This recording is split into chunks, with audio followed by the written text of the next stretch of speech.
अभिनंदन है। मेरा नाम है संजय सिंह और आज हम लोग हैं खजुराहो में। और खजुराहो के जो पश्चिमी श्रृंखला है उन मंदिरों के हम दर्शन कर रहे हैं। अब हमारे बचे हुए हैं कांदरिया महादेव मंदिर।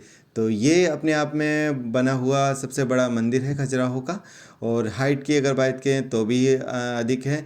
और अगर संरक्षित की बात करें, मतलब कि जितने भी मंदिर बने हुए हैं उसमें से जो सुरक्षित मंदिर है जिसमें अधिकतर मूर्तियाँ और जो बनावट है वो संरक्षित है, तो वो ये कांदरिया महादेव मंदिर है। तो आज हम लोग इसको एक्सप्लोर करेंगे, इसके दर्शन करेंगे, इसके बारे में जानेंगे। तो चलते हैं और दर्शन करते हैं। तो कांदरिया महादेव मंदिर पर पहुंचने पर ही आपको शिलालेख पर कांदरिया महादेव मंदिर लिखा होगा और यहाँ पर थोड़ी सी ब्रीफ कांदरिया महादेव मंदिर के बारे में बताया गया है। तो सूचना पटल को पढ़ने के बाद में अब हम लोग चलते हैं, तो करते हैं दर्शन कांदरिया महादेव मंदिर के।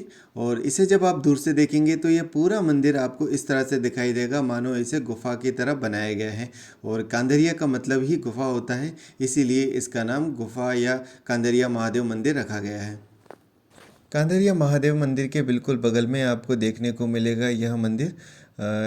यह उनकी कुलदेवी का मंदिर है और इसमें जो प्रतिमा लगाई गई है वो एक शेर से लड़ता हुआ बच्चा दिखाया गया है, जो कि चंदेल राजवंश का प्रतीक था या उनका चिन्ह था और यह उनका राज्य चिन्ह था। जैसे कि मैं पिछले वीडियो में आपको बता चुका हूं कि यहाँ पर जितने भी मंदिर बने हुए हैं वो सभी चंदेल राजाओं के द्वारा ही बनाए गए हैं। यहाँ पर प्रत्येक वर्ष के फरवरी माह में एक आयोजन किया जाता है जिसे खजुराहो नृत्य महोत्सव बोला जाता है। और अभी हम लोग फरवरी में आए हुए हैं और यहाँ पर उसी की तैयारी चल रही है। ये कुछ बच्चे अपनी पेंटिंग कर रहे हैं जो वहाँ पर प्रेजेंट करेंगे। यहाँ पर नृत्य भी होता है जहाँ पर भारत के भिन्न भिन्न क्षेत्रों से अपने जो लोकांतरित नृत्य होते हैं उनको प्रस्तुत किया जाता है। वो शाम को आयोजन होता है 7 बजे से लेकर 7 बजे से लेकर 9 बजे के बीच में। तो उसको देखने के लिए भी हम शाम को ज़रूर यहाँ पर आएंगे। जैसे ही हम मंदिर में प्रवेश करते हैं तो प्रवेश द्वार पर ही आपको एक बड़ा सा मकर तोरण दिखाई देगा, जो तोरण हमने अभी तक देखे हैं उसकी अपेक्षा यह बड़ा है। जैसे ही आप तोरण द्वार से होते हुए मंदिर में एंटर करते हैं तो पाएंगे कि इसमें जो सीलिंग दी गई है वो आप देख सकते हैं कि कितनी प्यारे तरीके से इसमें डबल सीलिंग दी गई है। मतलब कि नीचे पत्थर की नक्काशी की गई है, उसके ऊपर फिर छतें, जैसा कि आजकल हमारे यहाँ पर चलता है 4 सीलिंग, उसका उसी तरह का कॉन्सेप्ट वह इतने साल पहले डेवलप हो चुका था। अंदर मंदिर के गर्भगृह की अगर बात की जाए तो उसे भी बहुत ही सुंदर तरीके से उसकी जो चौखटें हैं गर्भगृह की वो बहुत ही अच्छे से तराशी गई हैं। और नीचे अगर आप देखेंगे तो इसमें माँ पार्वती जी की प्रतिमा को बनाया गया है। और गर्भगृह के अंदर अभी तो सभी लोग जा सकते हैं क्योंकि मंदिर के अंदर जो शिवलिंग है उसकी पूजा नहीं की जाती है। बट जब पहले यहाँ पर सिर्फ पुजारी और राजा ही अंदर आया करते थे और किसी को अंदर आने की प्रतिमा मतलब परमिशन नहीं थी। गर्भगृह में भोलेनाथ जी की वाइट कलर की शिवलिंग स्थापित की गई है। यह खंडित है, मतलब यह थोड़ी टूटी हुई है, इस वजह से शिवलिंग की पूजा नहीं की जाती है। बाकी इसकी जो बनावट है वो आप देखेंगे तो बाहर से जो रोशनी आती है वो सीधी की सीधी शिवलिंग पर ही पड़ती है, इसीलिए आपको बाहर जहाँ मुख्य मंडप है वहाँ से अच्छे से दर्शन हो जाते हैं। गर्भगृह के चारों तरफ परिक्रमा मार्ग बनाया हुआ है जहाँ से आप कई देवी देवताओं की मूर्तियों के दर्शन करते हुए परिक्रमा को पूर्ण करते हैं। और जब भी आप परिक्रमा को पूर्ण करेंगे तो पाएंगे कि यहाँ पर जो भी देवी देवताओं की मूर्तियों को तराशा गया है उनके चेहरे के भाव को आप समझ सकेंगे, उसको जान सकेंगे। अगर आप उनको गहराई से देखेंगे तो साफ साफ मूर्तियाँ ऐसा लगती हैं कि कुछ बोलना चाह रही हों। तो बहुत ही अच्छी यहाँ पर कलाकारी आपको कलाकारों के द्वारा दी गई होगी। जिस टाइम पर इनको बनाया गया था उस टाइम पर इतनी ज़्यादा टेक्नोलॉजी नहीं थी, उसके बावजूद इतनी अच्छी तराशा गया है, बहुत ही सुंदर। और मंदिरों की तरह यह मंदिर भी नागर शैली में ही बनाया गया है और इसमें भी मुख्य मंडप, मंडप, महामंडप, अंतराल और गर्भगृह ये सभी मौजूद हैं। और मंदिरों की तरह इसे भी पंचशैली में बनाया गया है। मतलब कि बीच में मुख्य मंदिर है और 4 आसपास छोटे छोटे मंदिर हैं, जिसमें से कुछ क्षतिग्रस्त हो चुके हैं जो छोटे मंदिर हैं, और कुछ बचे हुए हैं। यह मंदिर के अगर बाहरी दीवारों पर की गई कलाकृतियों की बात करें तो इसमें भी काफ़ी सारी आपको मूर्तियाँ मिलेंगी, जिसमें काफ़ी देवी देवताओं की हैं और इंद्रलोक की हैं, जिसमें अप्सराएं भी हैं, और सभी अपने अलग अलग भाव में बनी हुई हैं। अगर उनको गौर से देखेंगे तो वो आप पाएंगे कि मूर्तियाँ जैसे कुछ कहना चाह रही हैं या कुछ बताना चाह रही हैं।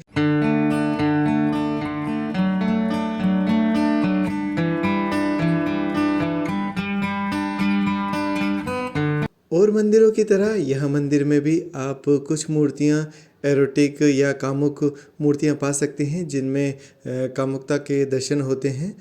यहाँ पर स्थित और मंदिरों की तरह यह मंदिर भी चंदेल राजवंशों द्वारा बनाया गया था, और इसकी जो शुरुआत हुई थी वो 1025 ईस्वी से लेकर 1050 के इर्द गिर्द बनाया गया था। और मंदिर को जो बनवाया गया था वो यशोधर वर्मन द्वारा ही बनाया गया था। तो इस तरह से कुछ मंदिर का बनावट देखने को मिलती है।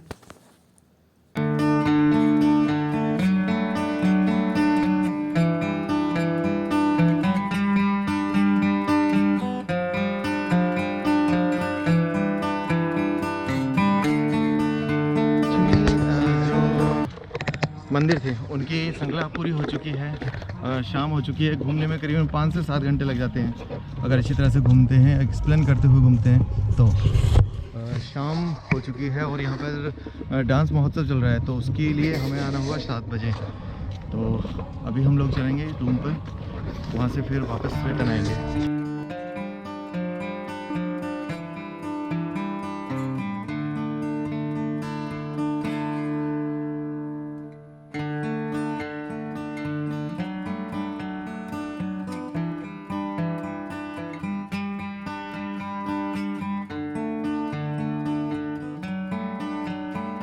तो जब भी आप खजुराहो आते हैं तो यहाँ पर बीच में आपको लोकल जो बेचने वाले होते हैं सामान, वो सामान बेचते हैं और काफ़ी महंगा बेच देते हैं। सामने ऐसी अगर दुकानें आपको दिख जाए तो यहाँ पर आइए, और यहाँ पर सही रेटों में मिल जाते हैं। मैं थक चुका हूँ, जिसका 90 रुपये प्राइस था उसका मैं 150 रुपये दे चुका हूँ। एक बुक मैंने ली थी, तो यहाँ पर आ सकते हैं। शाम हो चुकी थी और करीबन 7 बज चुके थे, और जो यहाँ का खजुराहो का नृत्य महोत्सव है वो भी चालू हो चुका था। और ये 50वां नृत्य महोत्सव है जो कि बहुत ही धूमधाम से मनाया जा रहा है।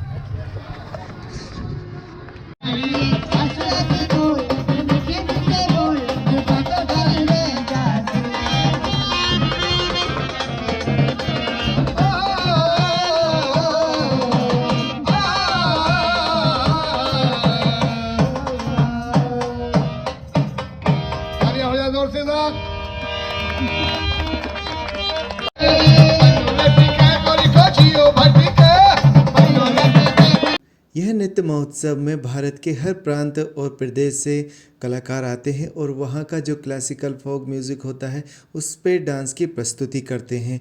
भले ही वो आपका केरला हो, तमिलनाडु हो, असम हो, इन सभी राज्यों से एकत्रित होते हैं और वही यहाँ पर प्रस्तुति देते हैं। तानिया के लिए यह बहुत ही रिमार्केबल मोमेंट था। इस मोमेंट को बहुत ही ज़्यादा वह एंजॉय कर रही थी, क्योंकि इस तरह का कल्चर, इस तरह का सांस्कृतिक कार्यक्रम वहाँ देखने को नहीं मिलता था। जहाँ वह रहती हैं वहाँ पर अधिकतर बर्फ़ से ही ढका रहता है, और इस तरह का माहौल तो वहाँ पर होना पॉसिबल ही नहीं है। तो बहुत ही अलग दुनिया में वह आ चुकी थी। वीडियो को शुरू में आपने देखा था कि किस तरह से जो छोटे छोटे बच्चे थे या बड़े बच्चे भी थे वो पेंटिंग बना रहे थे, और उन्हीं की पेंटिंगों को, जो अच्छी पेंटिंग होती है, उनको यहाँ प्रदर्शनी में लगाया गया है, जो देखने में बहुत ही अद्भुत है।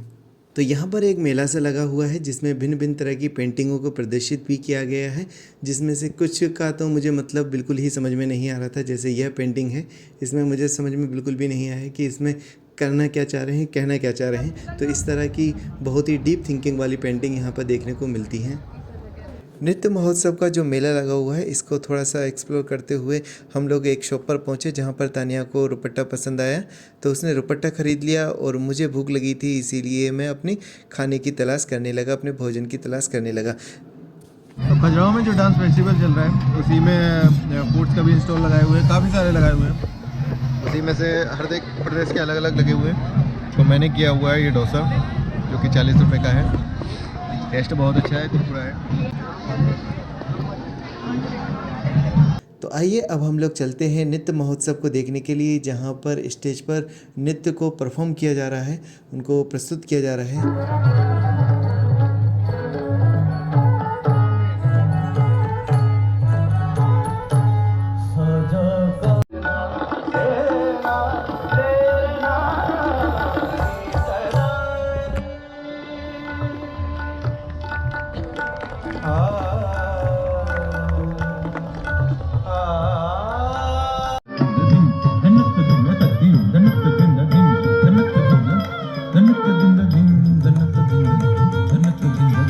स्टेज पर लाइट अत्यधिक होने की वजह से मेरा जो कैमरा है वो काम ही नहीं कर रहा था, फोकस अधिक था और कैमरा रिकॉर्ड नहीं कर पा रहा था। रात का समय था। और अगर आपको फोक म्यूज़िक पसंद है तो आपको हर साल यहाँ पर जो नृत्य महोत्सव होता है उसमें ज़रूर आना चाहिए। अगर आपका इंटरेस्ट नहीं है तो यहाँ पर आकर आप बोर हो सकते हैं। यह डांस महोत्सव देखने के लिए आपको कोई शुल्क नहीं देना होता है, यह फ्री होता है और कंदरिया महादेव मंदिर के बिल्कुल सामने होता है। और शाम को जो एंट्री होती है वो फ्री होती है। अगर दिन में आते हैं तो आपको कंदरिया महादेव देखने के लिए पैसे देने होते हैं, रात में बंद होता है हालांकि। और आखिरी में मैं आपसे निवेदन करना चाहूँगा कि अगर आपको यह वीडियो अच्छी लगी है तो प्लीज़ वीडियो को लाइक ज़रूर कीजिए, और चैनल अभी तक सब्सक्राइब नहीं किया तो सब्सक्राइब बटन को क्लिक कर दीजिए। Thank you so much for watching.